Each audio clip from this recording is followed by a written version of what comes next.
Buenas tardes a todos.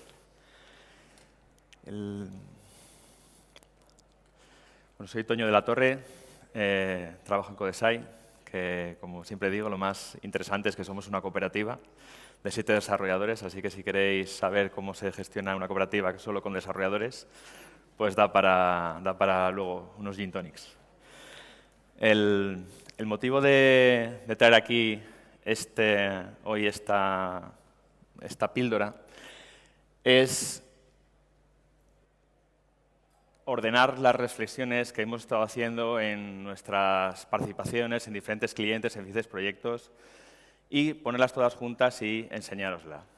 Ayer Carlos decía, cuando estés aquí encima no pienses en ti o lo que pensarán de ti o tal, ¿no? Pensad en el mensaje, ¿no? Y que yo tengo una idea que quiero compartir con vosotros, ¿no? Así de fácil. Entonces, espero que os parezca interesante, como me pareció a mí, para proponerla y que luego comentemos mucho.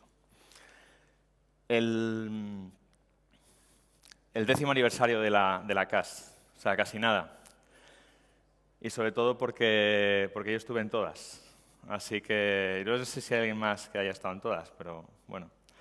Ahí veis desde la del 2010, 2011 en Castellón, 2012 en Cáceres, que fue arriba a la derecha, que fue donde di mi primera charla en una conferencia y mi primera charla aquí en la CAS. 2013 en Bilbao, 2014 ahí en medio a la derecha en Barcelona, 2015, bueno, no sale, 2016 aquí en esta de aquí, abajo a la derecha en Vitoria, 2017 en Alicante y 2017 en Sevilla, 2018 en Alicante y ahora en Barcelona otra vez. O sea que realmente es un placer poder compartir con vosotros tantos años, sobre todo por el esfuerzo que les ocasiona un poco a los voluntarios. Así que la verdad es que tienen un mérito tremendo. O sea, venga, os voy a pedir un aplauso para esa organización. La verdad que sí, que se lo merecen. Vamos allá. Entonces, ¿qué es el Legacy Code? ¿No? Primero pensemos qué es el Legacy Code. El Legacy Code puede ser alguna de esas definiciones que salen ahí, ¿no? Es un código que hemos heredado de alguien, ¿no? Algo que está liado, algo que no se entiende bien, o directamente un código que desearíamos ver morir, ¿no? Pero según Michael Feathers dice que un Legacy Code, un código Legacy es aquel código que no tiene test, directamente. ¿Y esto por qué? Porque realmente un código que tiene test, cualquier cambio que hagamos de manera no intencionada o cualquier cambio que hagamos de manera intencionada, vamos a tener una manera directa de comprobar si funciona o hemos roto algo, ¿no? Del comportamiento. Entonces, un código sin test lo que quiere decir es que cualquier cambio que hagamos no estamos seguros si ha roto algo en otro lado. Entonces, la primera idea que os quiero compartir con vosotros es el concepto de confianza en tu código. O sea, un código legacy no está basado tanto en si tiene un buen diseño, sino en cuánto confías en tu código, ¿no? Cuánto confías en que se va a seguir comportando igual después de que hagas un cambio. Entonces podemos seguir hablando un poco para alinearnos qué es un proyecto legacy, ¿no? Un proyecto legacy, y ahí llevo un poco el motivo porque estamos aquí hoy. Un proyecto legacy en general es algo que existe, o que existen porque sigue dando valor al negocio, ¿vale? Es un código que no queremos quitar porque haría que en nuestra empresa pues, no funcionase igual o incluso dejase de tener sentido, porque todo el negocio está en el software, ¿no? Entonces, como pongo ahí, es un código que es difícil cambiar, pero sigue dando dinero. Y una de las cosas interesantes que tiene estar aquí hacia el final ya de la conferencia, es que hemos hablado de otro concepto muy relacionado. ¿Por qué tenemos que cambiar el código? ¿Dónde queda la sostenibilidad del software? O sea, tenemos que invertir todo el rato en cambiar nuestro software. ¿Qué es que el software ahora tiene obsolescencia programada? No me va a salir, pero...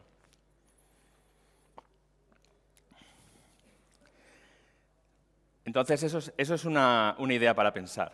O sea, no solo ya que es el software que sigue dando valor y que cambiar un software por otro ya directamente puede hacer que nuestra empresa se vaya al carajo, sino que además es por qué tenemos que volver a invertir otra vez en el mismo negocio, ¿no?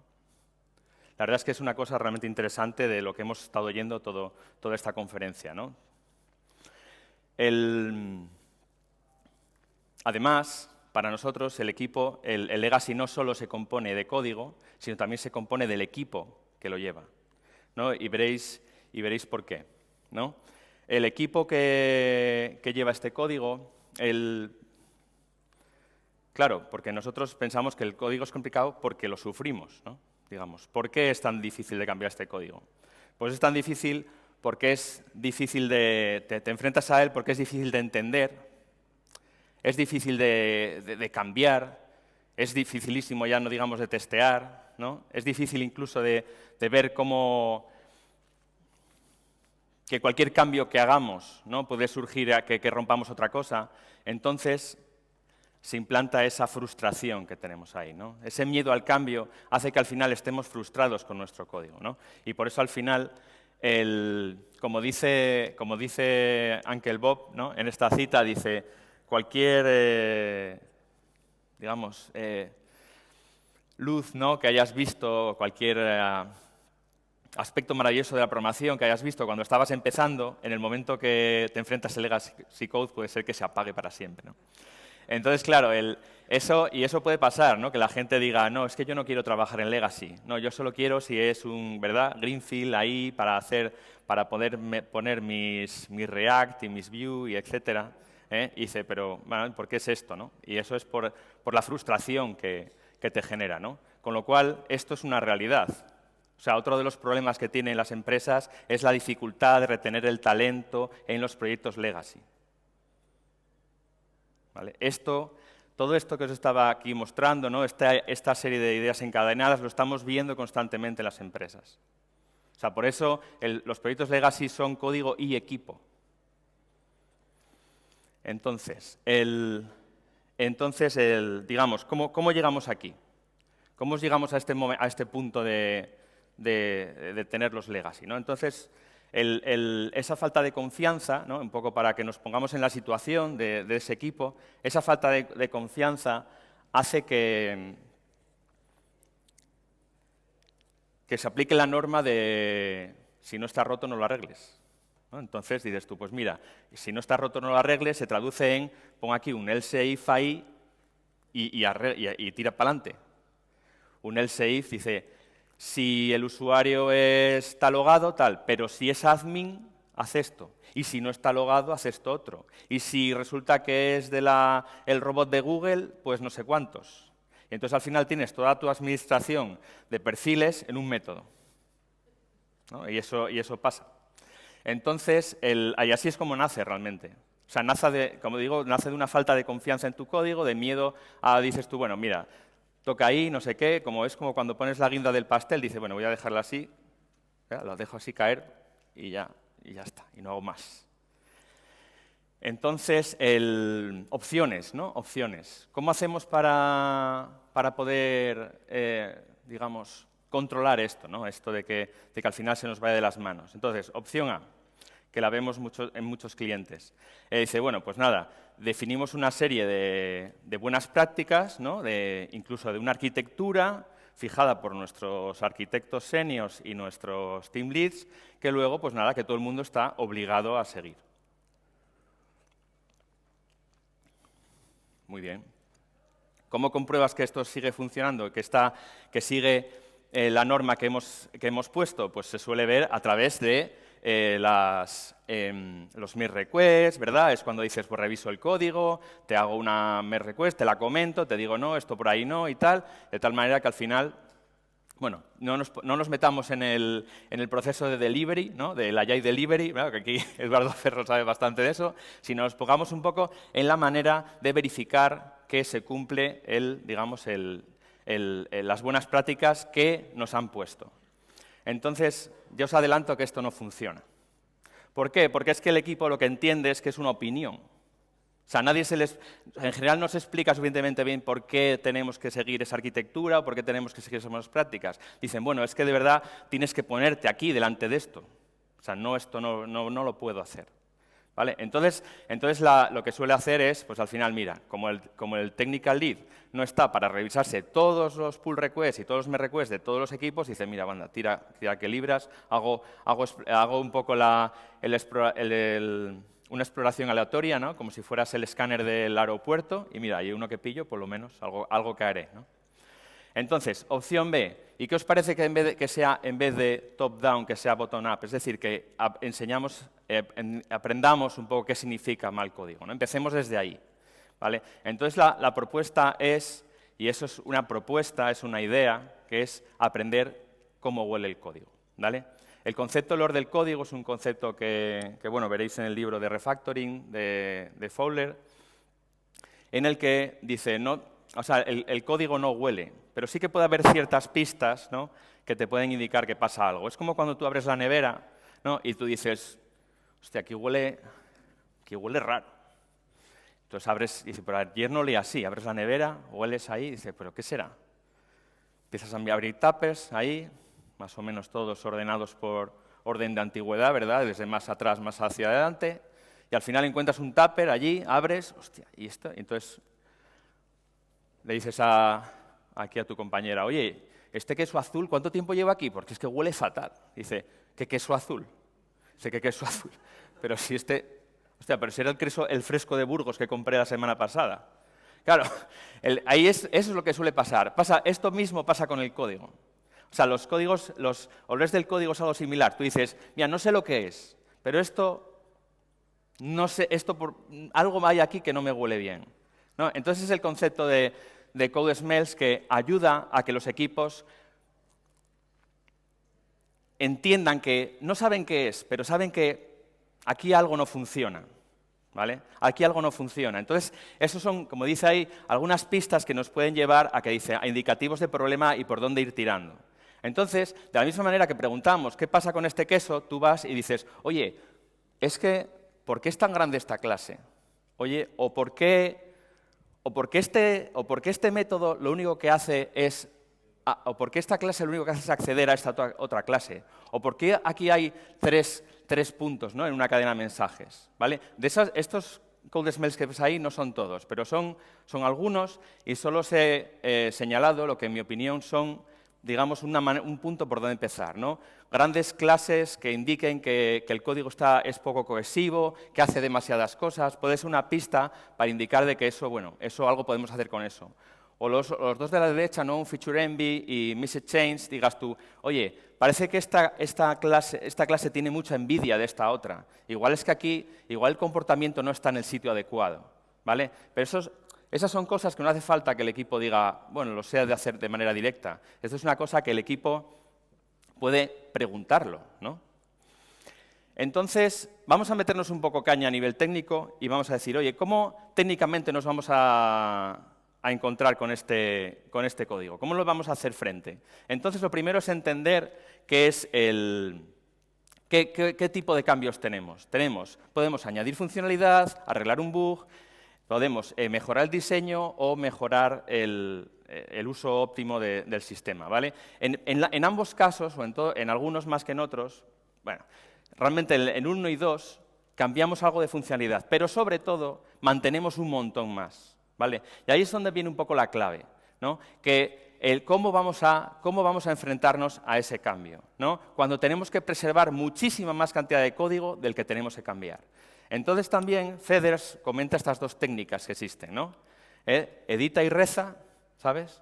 o la otra que vamos a ver. Editar y rezar ya estuvimos hablando de ella, ¿en qué consiste? Consiste en que, como tienes muchísimo miedo, pues dices tú, bueno, voy a tocar aquí un poco y luego voy a rezar. Rezar, claro, rezar no, pero rezar significa probar la aplicación por todas partes, etiquetar en tu Jira, dice a tu querido QA, oye, aquí hay que hacer smoke testing, porque he tocado aquí la clase esta, la he movido para este otro lado, he tocado la clase usuario, ¿sabes? Esas pequeñas cosas, ¿no? Y entonces es cuando ya dices tú, mira, ¿qué te parece si le das una vuelta a todo, le das un repasillo?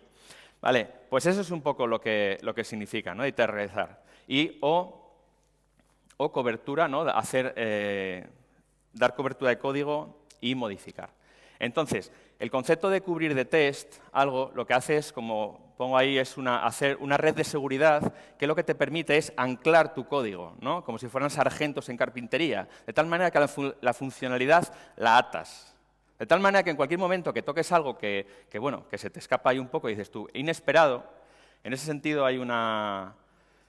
Michael Phelps también tiene un blog, un poco de testing, un post que se llama Testing Yourself, que es muy interesante, que dice, ¿cuánto control tienes sobre el código que modificas? ¿Cuántas sorpresas te da cuando pasas los tests? La verdad es que ese es interesante que lo leáis. Pero bueno, va un poco de eso, ¿no? Tú lo cubres de test, sujetando bien esto con este concepto un poco de que funcionen como sargentos y después se refactoriza. ¿Para qué? Generalmente para hacer sitio, ¿vale? Y después haces el cambio. El concepto de hacer sitio, que luego veremos ahí más adelante, es como cuando tú, después de acabar el verano, es ya, bueno, depende de la provincia. Si vives en Alicante, pues allá por noviembre, ¿no? Guardas las toallas del baño, pero si fuera Asturias, pues yo creo que el 15 de agosto ya podéis guardar los bañadores. Y el tema, cuando tú llegas al trastero, te encuentras que realmente lo que no puedes, pues que básicamente, si puedes abrir la puerta, básicamente lo que puedes hacer es coger con la bolsa de bañadores y tirarla ya hasta... Y bueno, ya para el año que viene ya la encontraré. Generalmente la técnica sería sacar a intentar hacer un poco de orden en el trastero, por lo menos para que no fuese una montaña más, ¿vale? Pues este es un poco el concepto, ¿vale? Que como dice aquí Ken Beck muy bien, ¿no? Dice, para hacer cualquier cambio, primero haz que el cambio sea fácil y luego haz el cambio, ¿no? O sea, esa es un poco la idea. Y como dice ahí, haz que el cambio sea fácil. Puede ser, cuidado, esto puede ser difícil, ¿vale? Y como habéis visto hasta ahora, el concepto que hemos visto es refactorizar para hacer sitio y hacer el cambio. Y es siempre con mucho cuidado. Y siempre lo justo y necesario para que cumpla el objetivo que quieres añadir la funcionalidad que deseas. Entonces, no tiene nada que ver con el buen diseño, no tiene nada que ver con llevar hacia la excelencia del código. Tiene que ver más con que el código cada vez sea un poquito peor, cada vez sea más fácil de modificar y cada vez tengas mayor confianza, ¿vale? Entonces esa idea, ¿no? La software economics, que hay mucha literatura por ahí que os recomiendo. O sea, empezar a ser pragmáticos con eso.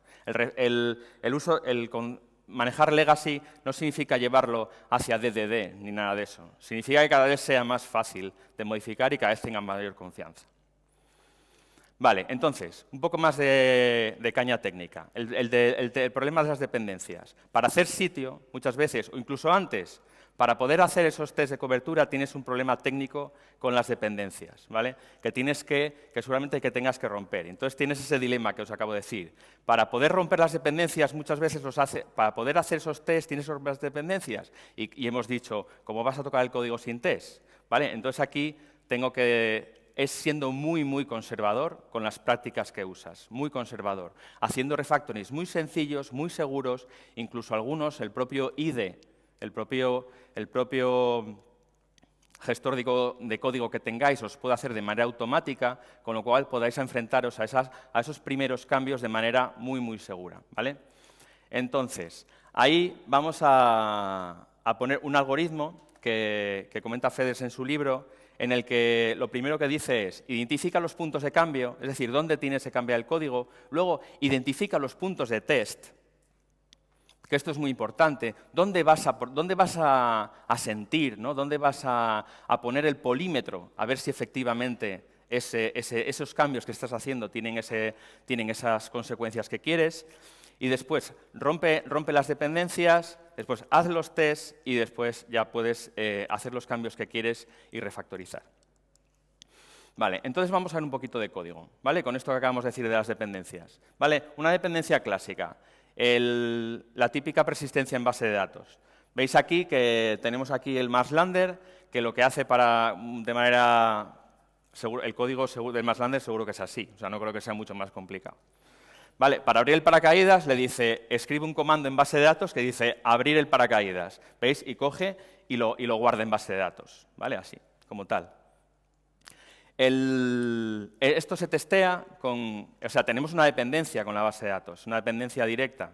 Entonces lo que se hace es usar los dobles de test, ¿vale? Hay cualquier doble de test, comentaba ayer Dani que cualquier librería tenga dobles de test, ¿verdad? Hacemos un doble de la dependencia de base de datos, que es un espía, que luego podamos verificar si lo que has enviado en esa comunicación es lo que tú decías, ¿vale?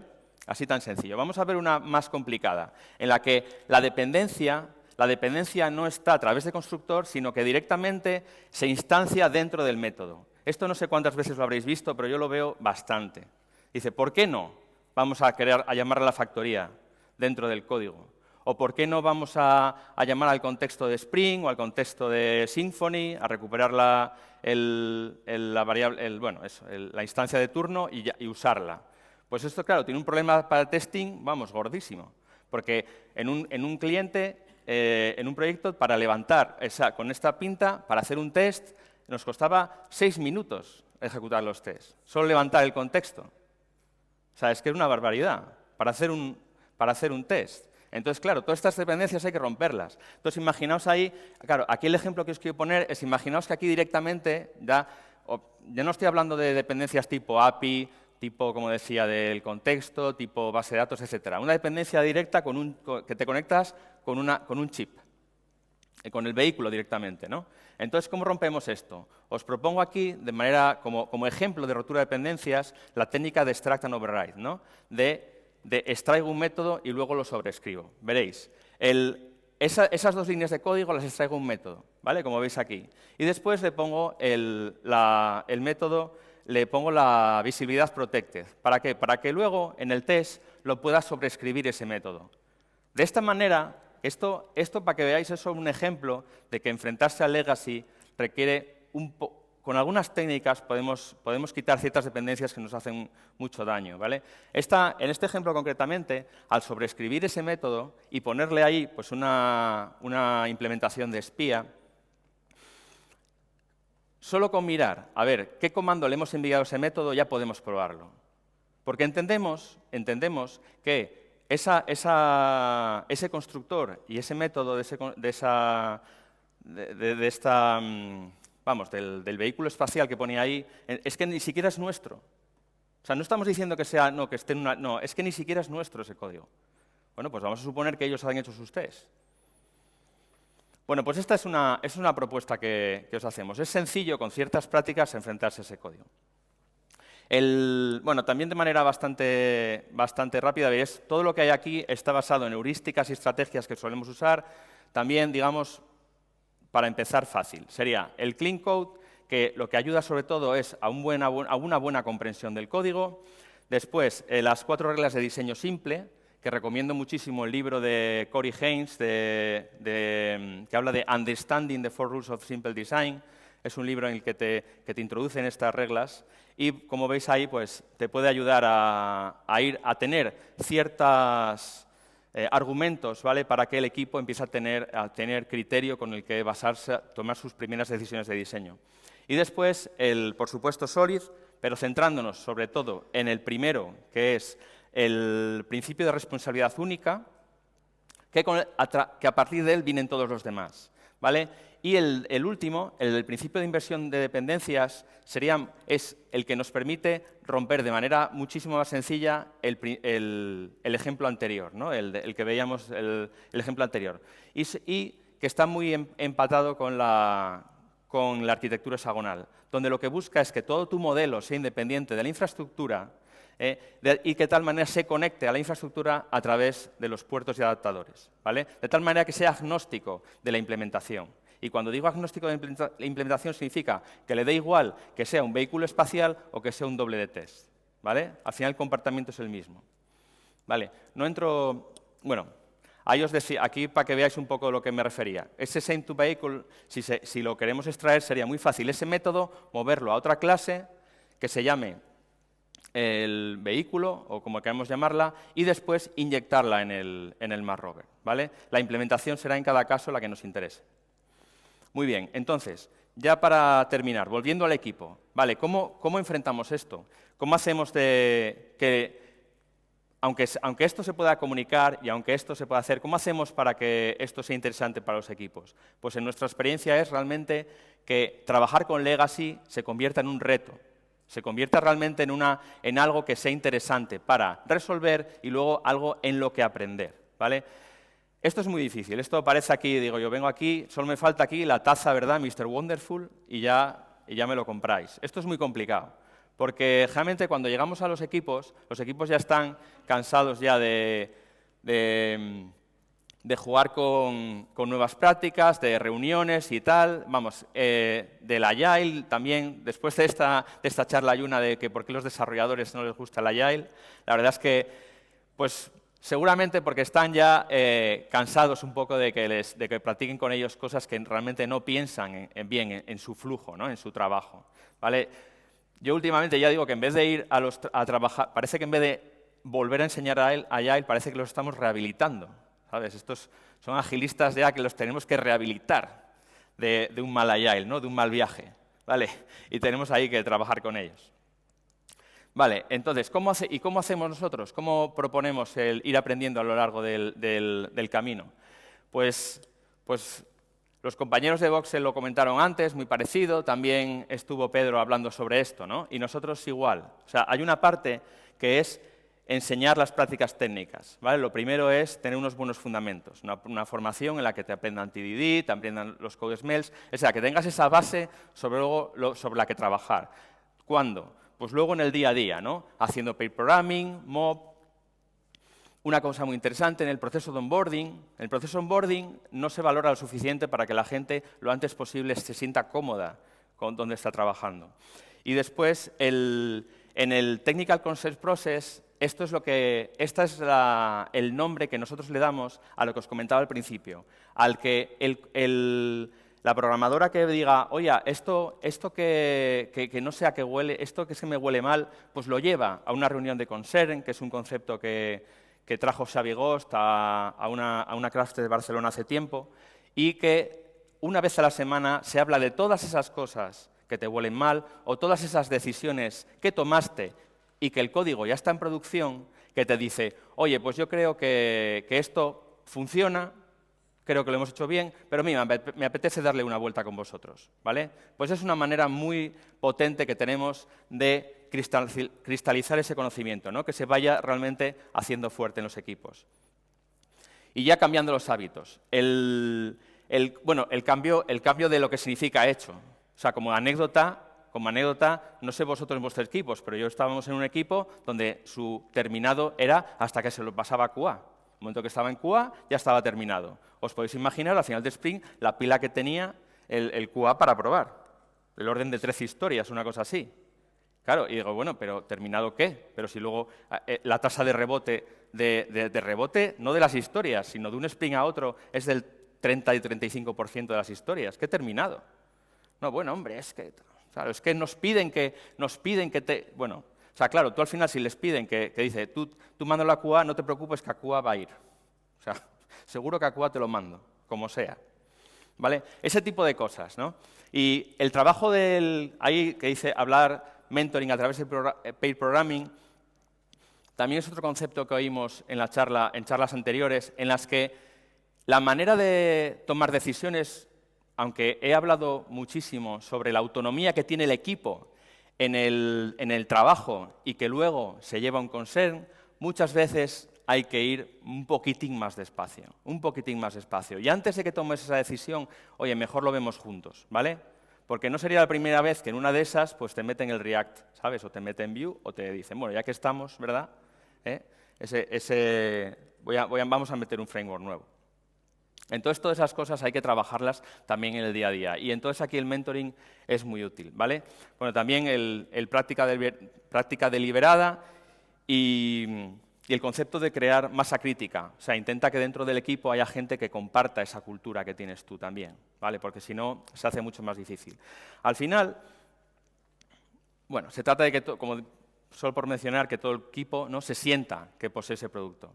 A ver, esto no es una receta que sigas de A a B y la consigas hacer. Muchas veces hay que analizar, porque habrá cosas que se retroalimenten, habrá que romper en algún sitio. Bueno, es complicado, pero este conjunto de prácticas a nosotros nos está funcionando muy bien, ¿vale? Aquí un resumen, las 4, ¿vale? Trabajar las prácticas técnicas, la difusión del conocimiento, el cambiar hábitos y que todo el equipo se sienta dueño de ese producto. ¿Vale? Pues nada más. Estos son un poco los libros también, tampoco nada marciano, seguro que los conocéis, ¿vale? Pues eso es todo, ¿vale? Sobre todo, preservar vuestro negocio. Gracias.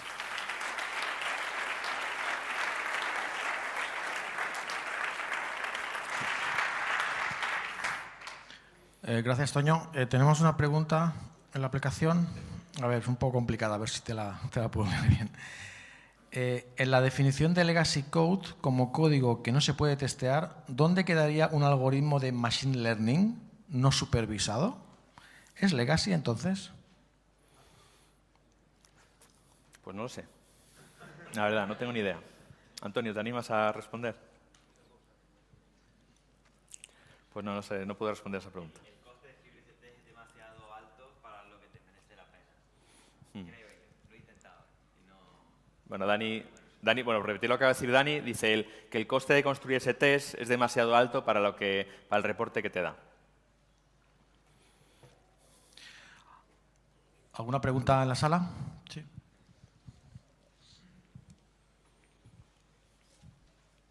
Gracias, Toño. Michael Feders dice que el código legacy es código sin tests, pero a veces tenemos tests que nos están fosilizando el código. Tenemos tests que no borramos, que hemos construido alrededor, tenemos legacy test. ¿Qué hacemos con él?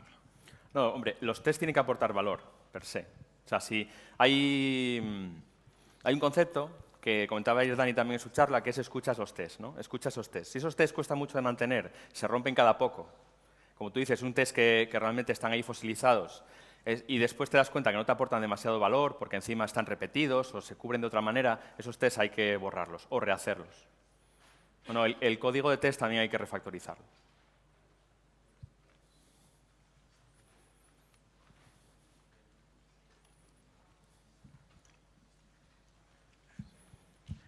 Buenas tardes. Bueno, pregunté por el Slido, ¿cómo haces para convencer al negocio de mejorar y no rehacer? Porque generalmente cuando queremos empezar a sacar nuevas oportunidades, tenemos código legacy, entonces ven más fácil hacer una nueva aplicación a que mejorar lo que ya tenemos. O sea, eso puede pasar realmente, que prefieran hacer una nueva aplicación. ¿Por qué? ¿Pero por qué crees tú que prefieren hacer una nueva aplicación? Les permite la velocidad.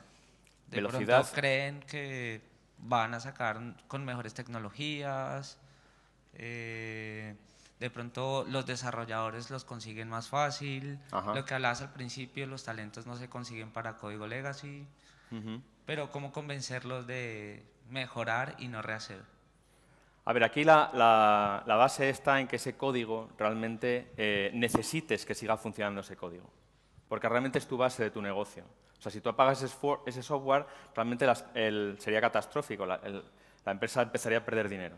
Si realmente ese no es el objetivo, si es un software que se puede volver a hacer de manera sencilla, pues se puede replantear. Pero realmente se podría replantear hacerlo, porque, como dices tú, el coste, o sea, en esa hipótesis que tú comentas, a negocio no ve valor en el software que hay. O sea, otra cosa que sí que se está haciendo es, dentro del proceso de refactoring, aislar algunas funcionalidades en las que vas tocando o vas a tocar muy a menudo y quitar ciertas tecnologías antiguas que te están realmente impidiendo ir más rápido, ¿vale? Puede ser que tengas un JavaScript muy antiguo, con unas estructuras muy difíciles de mantener, ¿vale? O que tengas una versión de Java muy antigua o lo que dices tú, el motivo, que empiecen a ser que sustituir ese antiguo framework de lo que sea por algo un poquito más moderno y atractivo, pero siempre poco a poco. O sea, siempre la estrategia siempre sería de la que voy a meter la funcionalidad, pues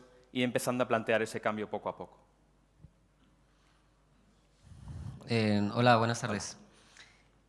¿Qué experiencia has tenido para hacer, estamos hablando de refactoring más a nivel de aplicación, pero también conozco mucho código fuente donde la lógica está embebida en la base de datos, procedimientos almacenados, cursores súper mal construidos y demás.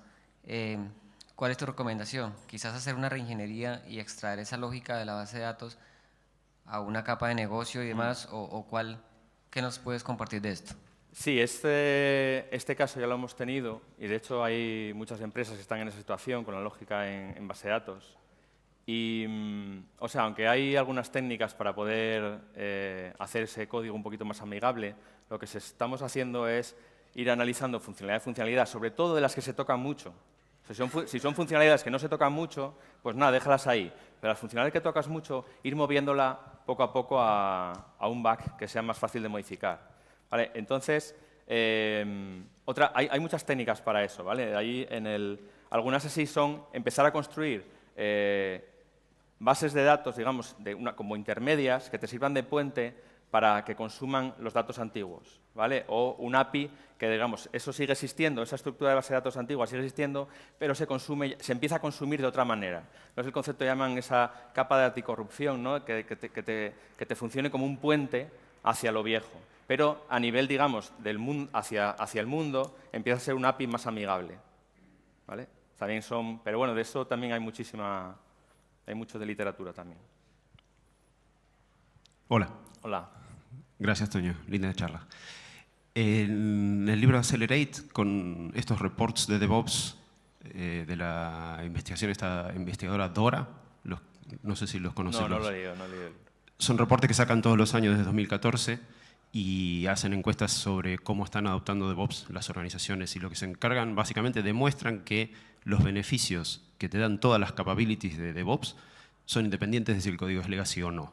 Ajá. Esa es la conclusión que ellos sacan, y quería saber si en tu experiencia, digamos, cuando ves que se empiezan a aplicar las mejoras de Continuous Integration, Continuous Deployment, Trunk-Based Development y todas, hay una serie de como 20 capabilities, si tú ves que eso se puede aplicar y cosechar beneficios, aunque el código sea legacy.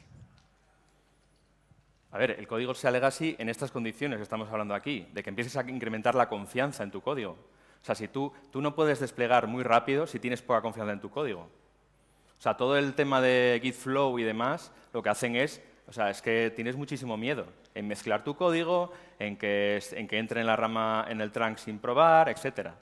O sea, sí, todas estas prácticas creo que están muy relacionadas con un cambio de mentalidad de cómo se trabaja con legacy, ¿no? De que empieces a incrementar la confianza que tienes y entonces podrías aplicar todas esas técnicas. Si no, yo creo que no podrías. Vale, entiendo. Gracias.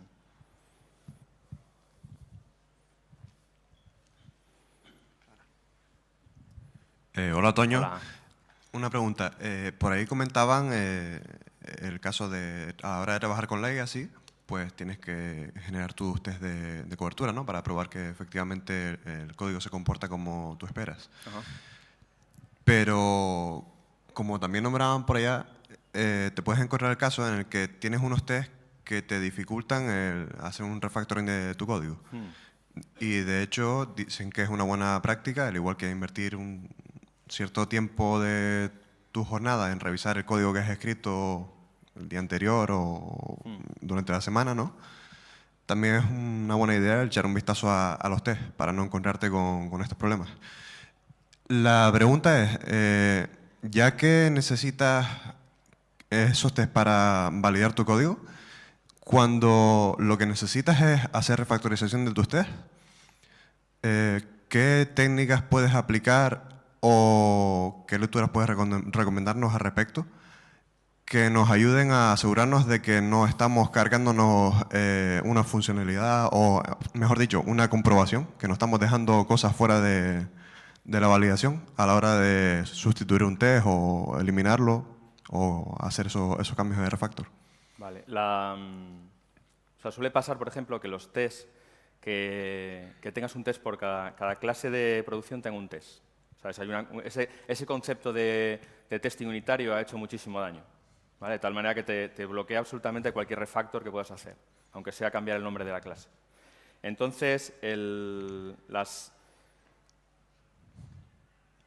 realmente, o sea, el hecho, o sea, hay una cosa que estabas diciendo tú, ir al final de semana, echarle un vistazo a tus tests para refactorizarlos. Eso, realmente, en mi experiencia, de manera que tú de manera, digamos, intuitiva, veas que esos tests están muy acoplados a tu código de producción, es difícil de ver si en ese momento de refactoring. Es más fácil de verlo cuando quieres añadir funcionalidad o cuando quieres añadir un comportamiento o quieres testear un nuevo comportamiento. Es cuando te das cuenta de que realmente estás comprobando cada paso que haces, estás comprobando 20.000 invocaciones, ese tipo de cosas.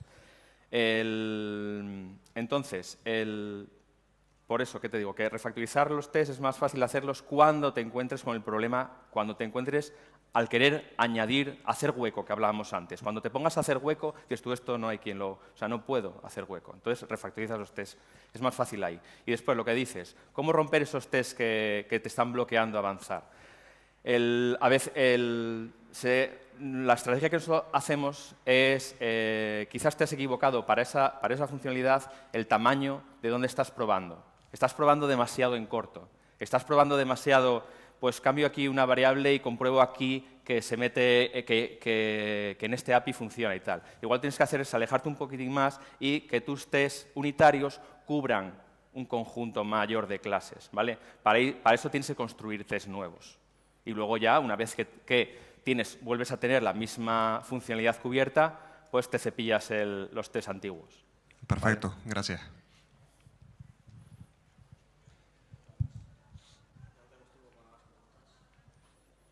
Bueno, pues muchas gracias y nada, cualquier cosa estamos por aquí otro ratito más. Gracias.